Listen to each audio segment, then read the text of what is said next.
40장부터 43장 또 이게 40장에서 42장은 새 성전에 대한 설계도 같은 에스겔을 봤는데요.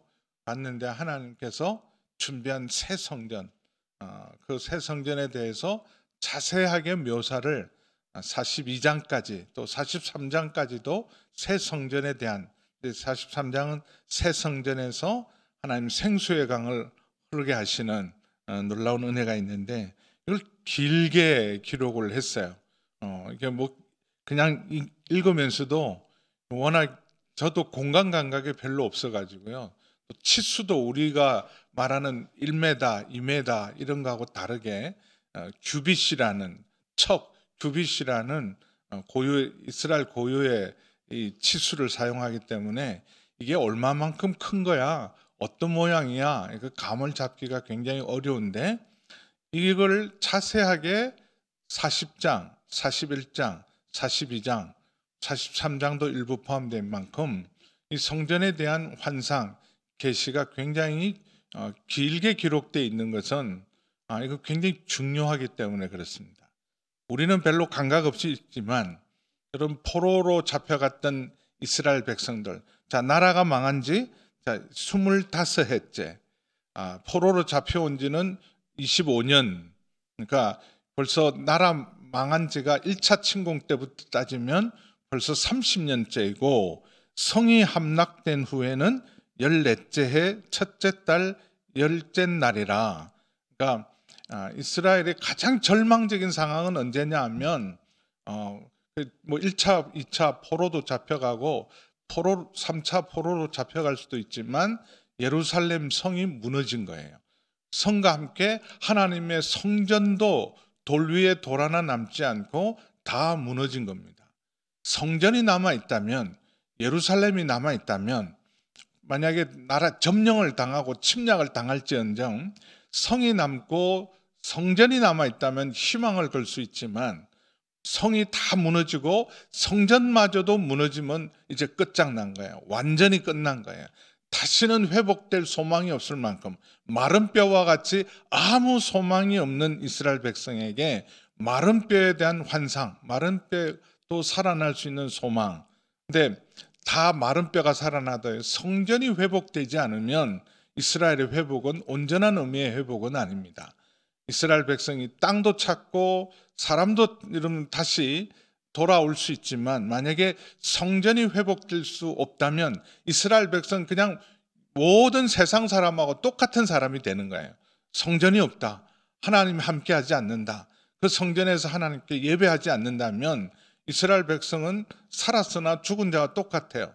뭐 바벨론에 있으나 예루살렘에 돌아오나 만약에 하나님이 성전을 재건을 허락하지 않고 그 예배를 받아주지 않으신다면, 하나님과의 언약 백성이 되지 않으면 뭐 바벨론에 사나 돌아오나 아무 의미도 없는데, 이스라엘 백성에게 가장 큰 소망이 있다면 바로 성전이 재건되는 거예요. 성전이 회복되는 일입니다. 그러니까 마른 뼈가 살아나는 것보다 더 어떤 의미로 이스라엘 백성의 가장 확실한 소망 중의 소망은 바로 성전이 재건되는 일이에요. 그래서 이 성전 재건에 대해서 이게 굉장히 길게, 그래서 새로운 성전, 새로운 백성, 새로운 예배, 새로운 영, 이거 에스겔이 가장 강조하는 건 새 영을 부어준다, 새 마음을 부어줄 것이다. 그리고 새로운 성전에서 새로운 예배가 드려져서 온전히 회복되리라는 소망을 줍니다. 근데 이 성전에 대한 비전을 언제 주냐 하면 마지막 적들, 마곡 땅에 있는 곡 왕은 적 그리스도예요. 요한계시록에 나오는 적 그리스도의 상징이에요. 이게 마지막 대적이죠. 사단의 마지막 세력들, 이 땅에 남아있는 하나님의 백성을 대적하는 마지막 원수들이 다 심판받고 사라진 다음에 이젠 더 이상 원수가 없어요. 더 이상 괴롭힐 자가 없는 완벽한 이젠 평화가 임하실 때, 그때 성전의 회복에 대한 비전을 줍니다. 요한계시록도 구조가 비슷해요.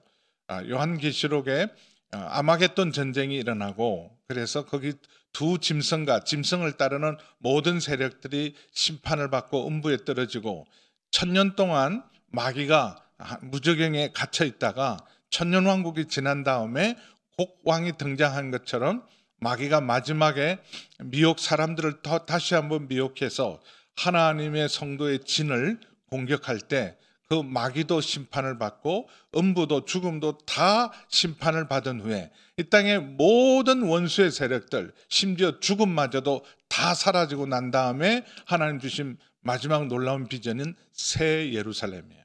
21장, 요한계시록 21장은 새 예루살렘, 새 하늘과 새 땅에 대한 비전을 던져줍니다. 요한계시록 21장 1절 2절 보겠습니다. 같이 읽겠습니다. 시작. 또 내가 새 하늘과 새 땅을 보니 처음 하늘과 처음 땅이 없어졌고 바다도 다시 있지 않더라. 또 내가 보매 거룩한 성 새 예루살렘이 하나님께로부터 하늘에서 내려오니 그 준비한 것이 신부가 남편을 위하여 단장한 것 같더라. 거룩한 성 새 예루살렘이 사람의 손으로 짓지 않고 하나님이 다 준비하신 하나님의 손으로 지은 새 예루살렘이 하늘에서부터 이 땅에 내려옵니다. 마지막 완성된 하나님 나라는 우리가 죽어서 저 천국으로 가는 게 아니라 하나님의 나라가 하나님이 손으로 만든 새 예루살렘이 이 땅에 임합니다. 그런 것처럼 에스겔도 똑같은 구조를 갖고 있어요. 그래서 하나님 메시아가 그리고 새 영을 받은 백성들이 그리고 정말 마른 뼈와 같이 회복되고 모든 원수들이 심판된 다음에 하나님의 성전이 회복이 됩니다. 그래서 새로운 예배가 드려지는데 날짜가 굉장히 중요해요. 함락된 후 14째 해 첫째 달 14년 1월 10일 날 환상이 다시 보였어요.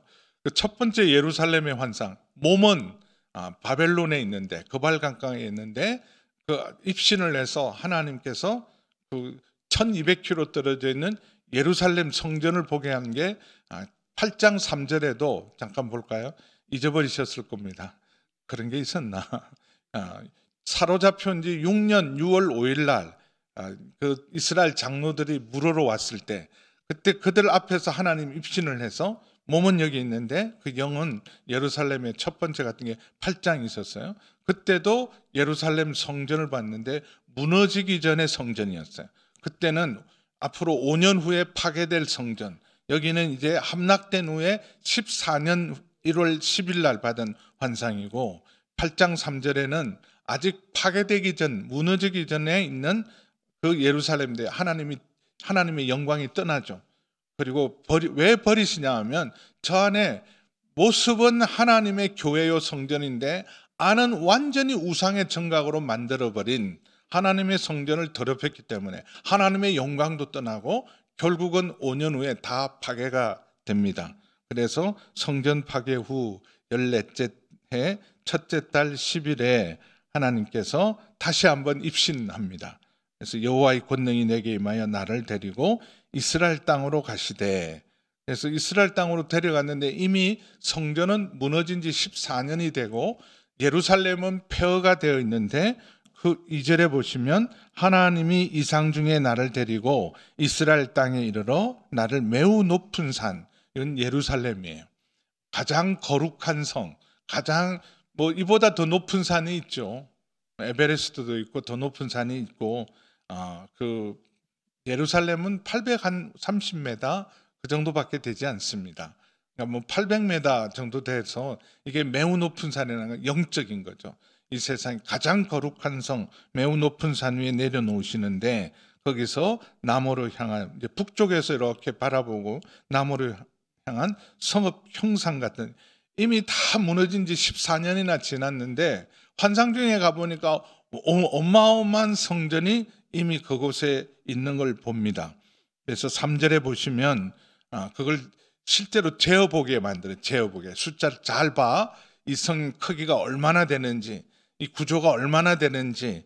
근데 누가 이걸 재냐 하면 3절에 보니까 놋같이 빛난 사람, 천사인데 굉장히 권능과 힘을 가진 놋같이 빛난 사람. 사실은 요한계시록에 그 발이 빛난 주석 같은 분은 예수님이셨어요. 근데 어쨌든 여기 놋같이 빛난 사람은 천사 중에서도 굉장히 권능과 힘 있는 천사를 의미합니다. 손에 줄이 두 가지가 있어요. 3줄로 되어 있는 실 같은 거죠. 긴 그 크기를 잴 때는 줄자로, 그리고 장대는 짧은 걸 잴 때는 장대로 하고, 긴 걸 잴 때는 줄자를 쓰는데 줄자와 장대를 가지고 문에 서 있더라. 그래서 아모스서에도 이렇게 다림줄을 가지고 있는 천사가 있는 것처럼 여기도 일종의 다림줄이죠. 3줄과 장대를 가지고 문에 섰는데, 자, 이걸 이제 새로운 이 성, 무너졌는데 새로운 성전이 이렇게 하나님께서 회복시켜 주실 것이고, 사람의 손으로 만들지 않고 하나님이 친히 회복시키고 만드신 그 성에 대해서, 성과 성전이죠. 4절에 보시면 이게 얼마나 중요하냐 하면 4절 5절 우리 함께 읽겠습니다. 시작. 그 사람이 내게 이르되 인자야 내게 보이는 그것을 눈으로 보고 귀로 들으며 내 마음으로 생각할지어다. 내가 이것을 내게 보이려고 이리로 데려고 왔나니 너는 본 것을 이스라엘 족속에게 전할지어다 하더라. 그래서 자기가 본 것이 5절 시작. 내가 본 적 집 바깥 사방으로 담이 있더라. 그 사람의 손에 측량하는 장대를 잡았는데 그 길이가 팔꿈치에서 손가락에 이르고 한 손바닥 너비가 더한 자로 6척이라. 그 담을 측량하니 두께가 한 장이요 높이도 한 장대며, 이렇게 해서 담을 측량했는데 두께도 한 장대요 높이도 한 장대였다. 그래서 하나님이 보이는 이걸 잘 보고 듣고 마음에 충분히 담아서 그것을 다 이스라엘 족속에게, 우리가 망하지 않았다, 하나님이 다시 성전을 지어주시고 우리가 그 성전에서 하나님 앞에 새로운 예배를 드릴 것이다라는 소망을 전하라, 이렇게 말합니다. 출애굽기 25장에도 하나님께서 출애굽한 이스라엘 백성에게 내가 너희와 함께 할 것이고 너희는 내게 예배하는, 우상에게 절하지 않는, 우상에게 예배하는 자가 아니라 하나님 앞에 예배하는 자가 될 것이다. 그래서 내가 너희와 함께하며 너희 예배를 받기 위해서 성막을 지어라 그랬을 때, 성막을 사람이 디자인하고 사람이 세운 것이 아니라 하나님께서 이렇게 만들어라, 크기도 이렇게 만들고 재료도 이렇게 사용하고 이런 재료로 만들고, 이 만드는 사람도 하나님이 지정을 해요. 오홀리압과 부사레를 지명하여 그들을 통해서 이 모든 걸 디자인하고 조각으로 새기고 만들어라. 크기, 재료, 그리고 만들 사람까지 모세에게 미리 하나님께서 보여주십니다. 출애굽기 25장 같이 보겠습니다. 8절에서 10절 같이 읽습니다. 시작. 내가 그들 중에 거할 성소를 그들이 나를 위하여 짓되 물은 내가 내게 보이는 모양대로 장막을 짓고 기구들도 그 모양을 따라 지을지니라. 그들은 조각목으로 궤를 짜되 길이는 두 규빗 반, 넓이는 한 규빗 반, 높이는 한 규빗 반이 되게 하고. 이렇게 성막도 모세가 디자인한 게 아닙니다. 사람이 디자인한 게 아니라 하나님 딱 디자인해서 이렇게 만들어라. 그래서 그대로 하니라. 출애굽기 계속 보면 그대로 되니라. 마치 창세기에 하나님께서 빛이 있으라 그렇게 해서 천지를 창조할 때 그대로 되니라 그런 것처럼 모세는 하나님이 보이신 그대로 되니라 그렇게 만든 것처럼, 회복될 새로운 성전도 사람이 구상하고 디자인한 게 아니라 하나님이 친히 하늘에서 다 만드셔서 내려주시는 성전에 대한 환상입니다. 여기 담이 중요해요. 담. 허물어졌던 곳에 튼튼한 담이 서 있다. 회복이죠. 다시는 무너지지 않겠구나. 담에 대한 강조가 있는데, 이 측량하는 사람이 장대를 잡아서 그 담을 측량합니다. 두께와 높이가 얼마나 튼튼한지, 다시는 무너지지 아니라는 견고한 성이라는 걸 확인하기 위해서 장대를 잡았는데, 그 한 장대가 한 3.3m 되는 장대예요. 긴 장대죠. 여기서 팔꿈치에서 손가락에 이르고, 이게 규빗이에요. 규빗. 팔꿈치에서 손가락으로 이르는 게 규빗이죠. 우리도 옛날에 미터를 쓰지 않을 때 한자, 이렇게 뭐 배 한자, 이렇게 손 여기까지가 한자잖아요. 한자, 두자, 석자 이렇게 해서 뭐 배도 하고 길이도 쳐고 한자씩 그런 거 하는 것처럼 이스라엘 사람들은 팔꿈치에서 여기까지가 한자입니다. 근데 보통은 이게 한자인데 여기다 손바닥 하나를 더해라 그랬어요. 여기 한 손바닥 높이가 더한 것으로 10cm쯤 더한 거예요. 보통 한 45cm에서 50cm 되는데 여기다가 10cm쯤 더하라. 보통 사람들이 쓸 때는 보통 한 규빗이 한 45에서 50cm인데 손바닥 하나쯤을 더 더하라는 거, 한 10cm쯤 더하는 것은 왕궁을 지을 때는 치수가 틀려요. 이스라엘이 왕궁을 지을 때는 치수를 손바닥 넓이만큼 해서 보통 사람들이 짓는 집은 우리 한 100칸쯤 됩니다. 근데 왕궁의 100칸과 사람들이 짓는 100칸하고 틀려요. 사이즈가 손 한 바닥이 더 있어서 그래서 그 넓이로 6척이다. 그러면 한 3.3m 정도 됩니다. 한 55cm 정도 된 거를 6으로 곱하면 그러면 3.3m 정도 되는 것이 그것이 한 장대 3.3m가 한 장대가 되어서 그걸로 재니까 담이 두께가 한 장이요 높이도 한 장재다. 여러분 두께가 3.3m 두께의 담이다. 튼튼하죠. 3.3m 높이에 3.3m 이러면 차 한 대는 너끈히 지나갑니다. 너끈히 지나갈 만한 그런 튼튼한 성. 다시는 무너지지 않겠구나. 그래서 성곽이고 나머지는 그냥 여러분 집에 가서 다 읽으시기를 바랍니다. 문에 대한 강조가 있어요. 특별히 여기 문이 바깥 문과 바깥들과 안뜰. 그래서 바깥에서 사람이 성전에 들어갈 때 이렇게 들어가면 이제 여인의 뜰 이렇게 여인의 뜰이 있고 그 다음에 안뜰로 들어가면 거기 제사장의 뜰들이 있습니다. 안뜰로 들어가야 거기 번제단이 있고 물두멍이 있고 성소로 들어가는 건 안뜰인데 바깥에서 그 사람들이 이제 외부에서 성전으로 들어갈 때 바깥뜰로 들어가는 문 4개, 동서남북의 문 4개, 그리고 안뜰로 들어가는 문 4개가 오늘 40장 내용의 전부입니다. 문에 대한 강조가 있어요. 문. 그래서 이 요한계시록에도 보면 새 예루살렘의 가장 중요한 특징은 12대문, 12기초석, 12대문. 그래서 12기초석들은 전부 이스라엘 12지파고 그리고 12대문은 12사도들의 이름이 되어 있는 12기초석은 전부 보석으로 이 세상에 하나님 주신 12가지 보석으로 기초석이고 그리고 문은 사도들의 이건 베드로 문, 요한의 문, 야고보의 문 이런 문들이 다 진주 하나로 어마어마한 문인데 진주 하나로 된 문. 그래서 문에 대한 강조 12문이 있다. 여기는 동서남북 문이 4개인데 근데 요한계시록에는 문이 사통팔달한 12대문 12대문이 있기 때문에 모든 열방과 모든 민족이 다 들어오는 문이란 뜻입니다.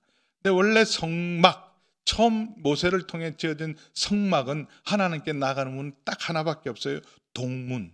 동쪽에 문 하나밖에 없었는데 이제 예루살렘에도 문이 많이 있었어요.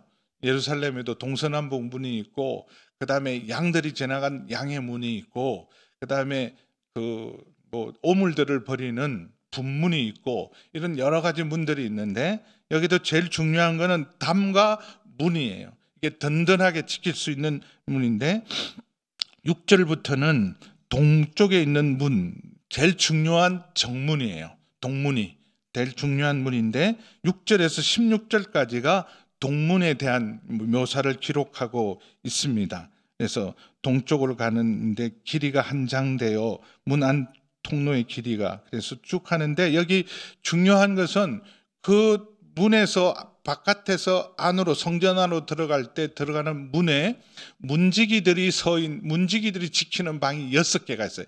양쪽으로 문지기들이 이 6개의 방에 문지기 방이 있어요.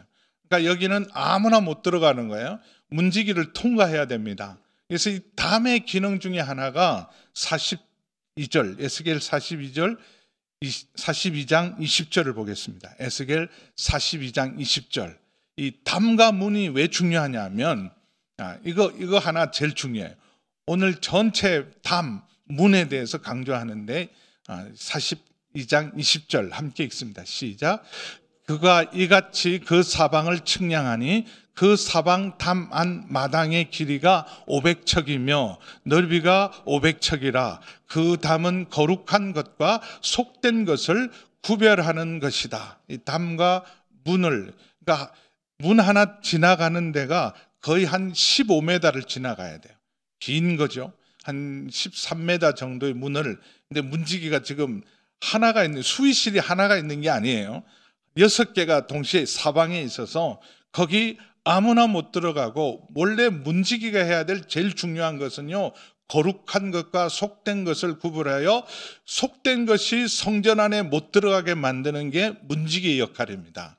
그래서 우리 흔히 말할 때 하나님 집 문지기로도, 그게 문지기가 제일 낮은 곳이 아니에요. 제사장 다음으로 그 문지기의 수문장은 제사장 다음과는 둘째 계급이 문지기를 담당하는 거예요. 그러니까 엄청난 권세를 가지죠. 이 사람들이 왕도 못 들어간다 그러면 못 들어가는 거예요.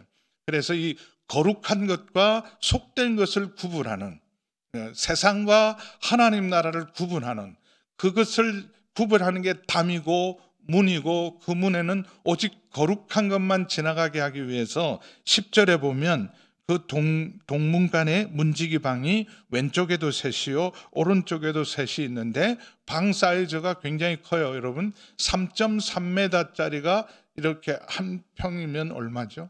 나중에 여러분 알려주세요. 3.3평방미터로 이렇게 돼 있는 방이기 때문에 문지기 방들이 6개나 자리 잡고 있습니다. 그래서 강조는 거룩을 강조하는 거예요. 여기 문들이 강조되어 있고, 그래서 14절에 보면 현관에 기둥들이 있는데 20척이다 그러면 3.3m짜리가 20m이면 거의 60m죠. 60m 기둥 둘이가 서 있고, 야긴과 보아스처럼 큰 기둥, 거룩의 상징, 위엄의 상징이 서 있고, 그리고 앞문에서 이제 여기 바깥문에서 안뜰까지 길이가 15절에 보면 50척이다 그러면 50규빗이면 굉장히 긴 거리죠. 100규빗이면 30m니까 50규빗이면 거의 한 15m 이상 되는 거리를 50규빗으로 바깥문에서 앞문까지 가는 거리가 이 정도 거리입니다. 그러니까 이전에 있는 예루살렘하고 규모로 따지면 약 25배, 원래 있던 예루살렘 성전보다 거의 25배 크기의 굉장한, 이전에는 성 안에 성전이 있었는데 이제 만약에 이 사이즈대로 성전이 세워진다면 예루살렘 성도 담을 수 없을 만큼 25배로 커진 성전의 크기를 보여주고 있습니다. 근데 뭐 마찬가지로 17절에 보면 17절에서 19절은 바깥뜰, 자 제일 먼저 바깥 문을 통해서 들어가면 뜰이 있는데 거기 박석, 좋은 대리석, 얇게 된 대리석으로 쫙, 박석 돌로, 대리석은 아니죠, 얇게 깐 돌로 깐 마당에 거기에 남북 그리고 동남북으로 방이 10개씩, 그 성전을 섬기는 사람들의 방이 10개가 있었다. 이렇게 해서 하고, 바깥들에 17절에서 19절은 바깥들에 있는 30개의 방들을 묘사하고 있습니다. 나머지는 20절에서 23절은 북문이고, 그리고 24절에서 27절은 남문, 서문은 그 뒤에 있는 문은 없습니다. 그래서 이 남문, 북문, 동문까지 3가지의 문을 묘사하고 있고, 그리고 22절에 보면 층계가 있는데, 자 이제 우리가 성전에 들어가려면 제일 먼저 첫 출입구를 통과할 때 7개 계단을 올라가서 이제 바깥들로 들어갑니다. 성전 마당으로 들어가는 거죠. 7개의 층계를 들어가서, 그렇게 해서 들어가면 28절에 또 안뜰로 들어가는 문의 층계는 이번에는 31절에 보면 8개의 청계를 또 올라가야 돼요. 자, 7개의 청계를 올라가서 지금 바깥들, 성전 바깥들에 들어가고 거기 한 15m 정도를 쭉 걸어서 올라갔다가 다시 8계단으로 올라가야 안뜰, 하나님의 성소가 있는 안뜰로 들어가는 8개의 계단이 있습니다. 그래서 여기 28절부터 37절까지는 전부가 이 안뜰에 있는 또 동서남북의 문이 있어요. 그래서 28절에서 31절에는 뜰 안에 있는, 자, 바깥에 있는 문, 안에 있는 문인데 남쪽 문, 그리고 32절에서 34절은 동쪽에 있는 문, 35절에서 37절은 북쪽에 있는 문, 그래서 동문, 남문, 동문, 북문, 이렇게 문에 대한 묘사가 다시 한번 기록되어 있습니다. 근데 여기는 여러분 계속 에스겔의 새 성전의 특징이 뭐냐 하면 재료는 뭘 썼을까, 디자인은 어떻게 썼을까는 전혀 언급이 없어요. 여러분 모세 때 할 때마다 재료, 요거는 금으로 써라, 요거는 은으로 써라, 요거는 노스로 써라, 재료까지 지정을 해줘요. 요건 보석을 물려라, 요런 것까지 정해주고, 요한계시록에도 보면 12보석 그리고 진주로 이렇게 해서 하나님이 재료까지 알려주는데, 에스겔서는 눈을 씻고 봐도 무슨 재료를 써, 나무를 쓰라는 건지 이게 보석을 쓰라는 전혀 언급이 없이 오직 관심은 치수에 있어요. 치수가 회복될 치수가 5배다 이렇게 생각하면 돼요. 회복될 치수는 5배로 크고 튼튼한 새로운 성전이 세워진다. 제일 중요한 것은 거룩이다. 그래서 그 문을 통과할 때 이 삼중문으로 되어 있어서 거기 문지기를 통과하고 하나님 앞에 나아가는데, 유일하게 문에다가 새겨져 있는 유일한 디자인이 있다면 무슨 디자인이 있냐 하면 종려나무, 문에 종려나무를 새겨 놓아라, 그렇게 말했어요. 종려나무는 여러분 요한계시록 7장 9절에 보면 아무라도 능히 셀 수 없는 큰 무리가 손에 종려나무를 들고, 승리와 영광과 하나님의 승리, 영광의 상징이, 찬양의 상징이 종려나무죠.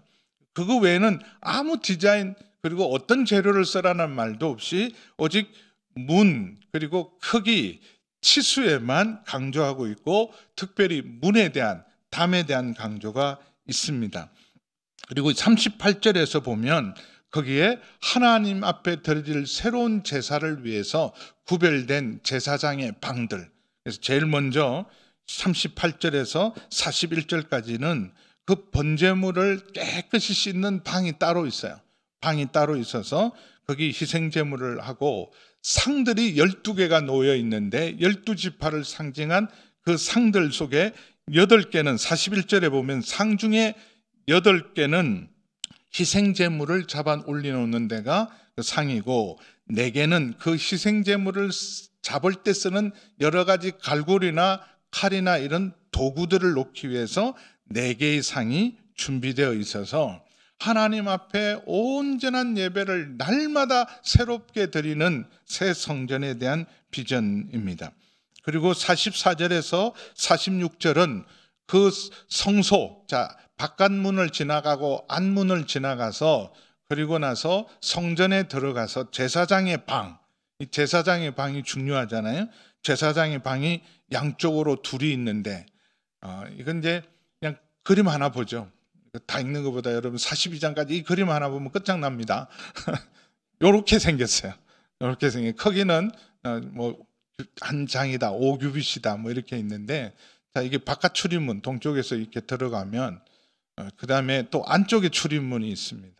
그렇게 안쪽에 출입문을 보면 제사장의 방들이 양쪽으로, 성전 양쪽으로 제사장의 방이 있고, 저 제사장 부엌이 씻는 곳이에요. 제물을 씻는 12상이 있는 곳이고, 그렇게 해서 저 제사장의 방이 굉장히 중요한 곳입니다. 근데 저 사이즈가, 여러분 전체 사이즈 길이가 500규빗이니까 어마어마한 사이즈예요. 엄청난 사이즈입니다. 저 막 출입문 바깥에서 안쪽 문까지 가는 데가 50규빗이니까 여기 지나가는 데만 해도 15m를 지나가야 됩니다. 출입문 통과하는 게 13m를 통과해요. 새 문지기 방을 다 통과하려면. 그러니까 이렇게 해서 들어와서 양쪽 제사장의 방이 중요한데 44절에서 46절의 제사장의 방, 여기 45절에 보면 남쪽을 향하는 이 방은 성전을 지키는 제사장들이 쓸 방이요, 46절에 북쪽을 향한 방은 단의 제단을 지키는 자, 성전 지키는 자, 제단 지키는 자.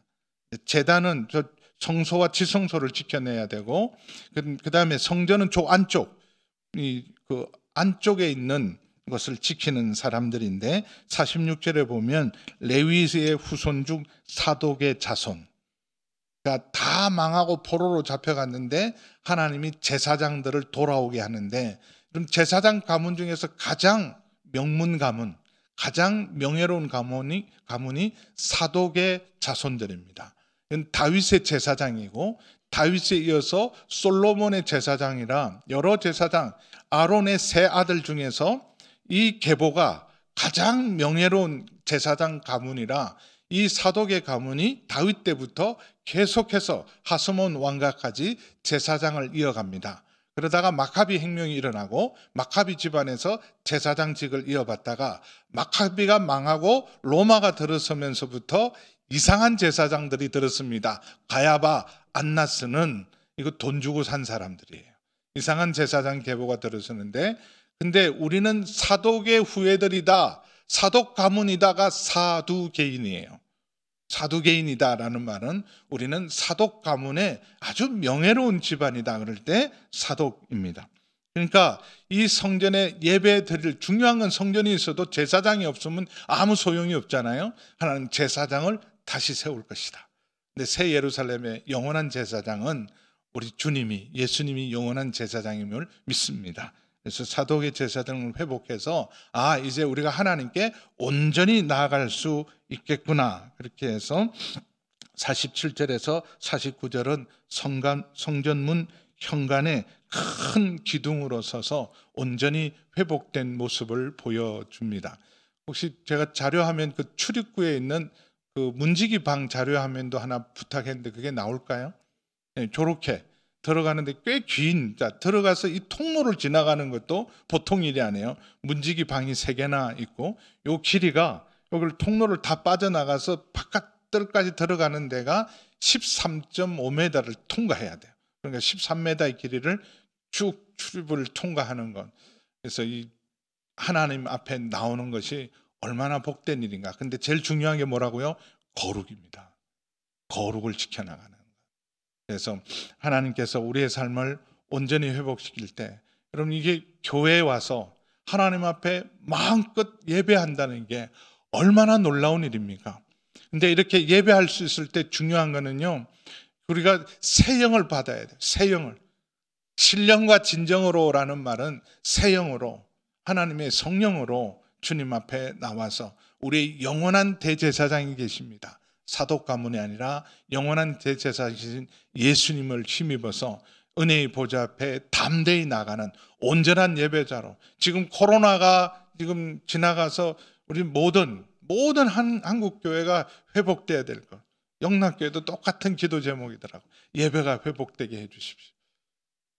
예배를 이렇게 마음껏 드리는 것이 얼마나 복된 일인가. 근데 그럼 코로나 이후 예배가 회복될 때 그냥 이전처럼 회복되는 게 아니라 하나님, 우리가 새 영으로 거룩을 지키면서 예수님을 통하여 하나님 앞에 온전히 나아가는 하나님 온전한 예배자가 되게 하여 주시고, 하나님의 임재와 영광이 하나님 우리 예배 가운데, 우리 교회 가운데 충만하게 하여 주시옵소서. 우리 주의 이름을 부르고 하나님 신령과 진정으로 새 영으로 새로운 예배를 주님 앞에 드리는 예배자가 되게 하여 주옵소서. 새 영을 부어 주시옵소서. 하나님의 임재와 영광 가운데 나아가게 도와주시옵소서. 예수님이 우리의 영원한 제사장 되시 주셔서 주님의 이름으로 나아가게 도와 주옵소서. 우리 주의 이름을 부르고 함께 기도합니다. 주여. 아버지 하나님, 하나님 새로운 예배, 새로운 성전을 허락해 주셔서 감사합니다. 하나님 마른 뼈가 살아나게 하시고 모든 원수들을 다 제거하시고 이제 하나님 앞에 나아갈 수 있는 새 길을 열어주시니 감사합니다. 새 영을 부어주시고 아버지 하나님 주님의 임재와 영광 가운데 성령 충만함으로 나아가기를 원합니다. 오직 예수님의 이름으로 주 앞에 나가 온전한 예배자가 되게 도와주시고 무엇보다도 하나님 아버지 우리의 삶이 구별된 삶, 하나님 거룩한 삶을 살게 하여 주시고 주의 몸된 교회가 이 세상과 구별된 거룩함으로 하나님 아버지 온전한 빛과 소금의 역할로 세상을 회복시키고 엄난하고 타락한 세상을 새롭게 하는 하나님 저희 교회가 되게 하시고 우리 각 사람들 되게 하여 주옵소서. 이제는 우리 주 예수 그리스도의 은혜와 우리 하나님 아버지의 그 크신 사랑하심과 성령 하나님의 거룩하신 교통하심의 역사가 새 영으로 충만하며 새로운 예배자로 주님의 임재와 영광을 사모하며 날마다 기쁨으로 나아가기로 결단하는 우리 모든 성도님들 위에와 기도의 제목 위에 주의 몸된 교회 위에 우리 모든 선교사님들 위에 함께 하시기를 간절히 축원하옵나이다. 아멘.